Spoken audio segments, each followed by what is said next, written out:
wuu dhintay wuu baxsaday baan aniga ku noolna away xanuun iyo dhibaatada ay nagu hayso ilaahay baa og qaarna waxay ka dhigteen wax lagu ciyaaro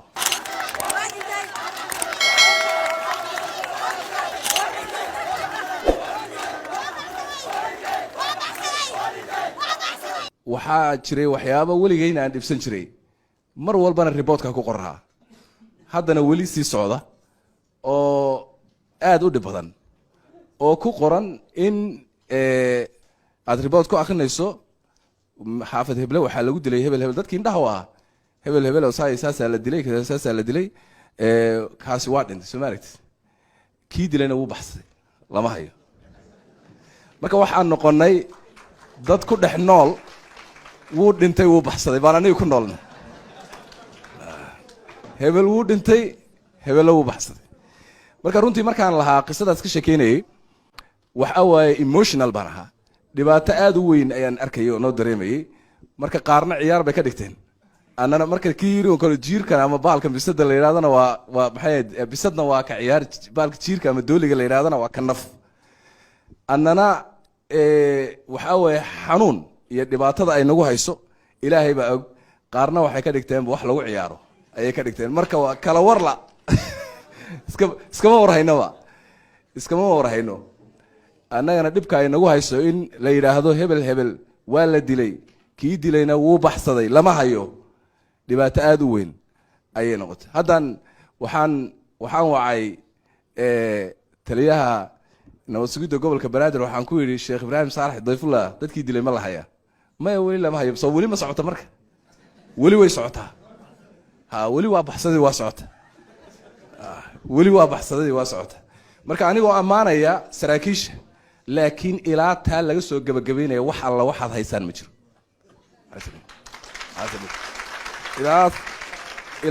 ilaa aan ka halmaamayno hebel baa dhintay kii dilayna waa baxsaday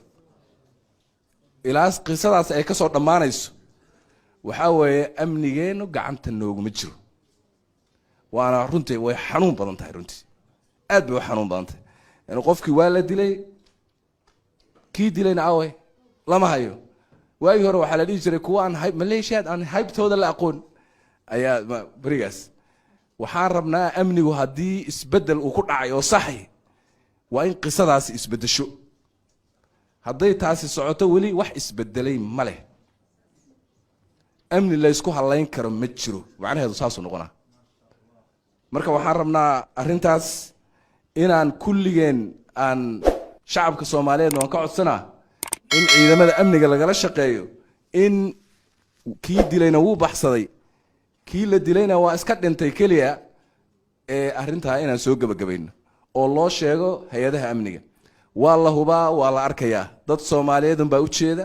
markay dilayeen dhinacay u dhaqaaqayeen arkayay kuwa waxay og yihiin meeshay tageen kuwa waxay og yihiin meeshay joogaan saacadan ay og yihiin marka haddii aynu nahay dad muslimiin ah oo waxa weeye inay noolaadaan raba oo sida adduunka bani aadamku u noolaadaan raba sidoo sheegay maxaan ku dhahaa xildhibaanku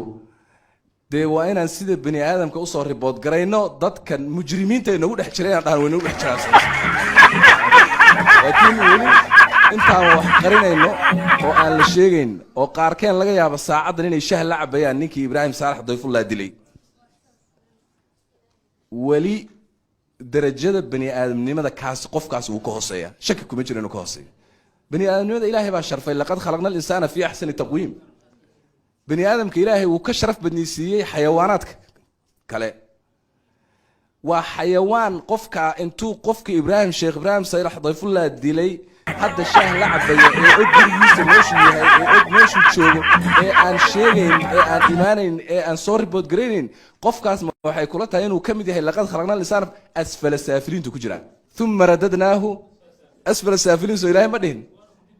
shaki wuxuu ku jirin inuu kaasi asfala saafiliinta ku jiro oo san insaanka caadiga ahayn inuusan ahayn oo san bani aadamka caadiga ka tirsanayn shaki kuma jiro marka waa inaynu markaan leenahay war sida bani aadamka aan macnaheedu waxa waaye rules qawaaniin ayay noloshu leedahay oo bani aadamku level uu ku nool yahay jira oo ah xoolaha inuu ka sareeyo inhum illa kal an'ami bal hum adallu haddaan noqono mararka qaarkood bani aadamku xoolaha wuu ka sii xun yahay wuu ka sii xumaadaa waa markuu ruuliska loogu talagalay ilaahay ugu talagalay markuu hoos uga dega waay marka waa inaynaan hoos uga degin meeshii ilaahay noogu talagalay ee bani aadamku ay gaal iyo muslim meeshay ku noolaan xataa gaaladii baan ka sii hooseynaa way adag tahay in ninka madowga ah ee Mareykanka ah ee black Americanka wiilkiisu markuu jariimo soo galo ee gurigiisa soo galo inta uu booliska la hadlo dhahaa wiilkaygu waa ka shakisnaa wax uu soo sameeyay kaale bal hala wareysto laakiin inagu kii Sheekh Ibrahim Saalax Dayfullah dilay baynu canjeerada la cunayna waana qarinayna waana ognahay sidee baa marka ku dhahaynaa anagu muslim baan nahay oo bani aadam baan nahay oo sax baan nahay seen ku dhihi karaa kaasa gaal ah oo madow hoose seen ku dhihi karaa kaasa iiga dhow qawaaniinta iyo shuruucda iyo levelka loogu talagalay inay bani aadamku noolaadaan marka dadkeenu waan dunnay akhlaaqdii baa inaga duntay hoos baan galay aan kor soo kacno aqligeenu hoos buu fooraraa still waxaan u baahanahay aqligeenu inuu kor soo aado ayaan u baahanahay haddaan nahay shacabka Soomaaliyeed guud ahaan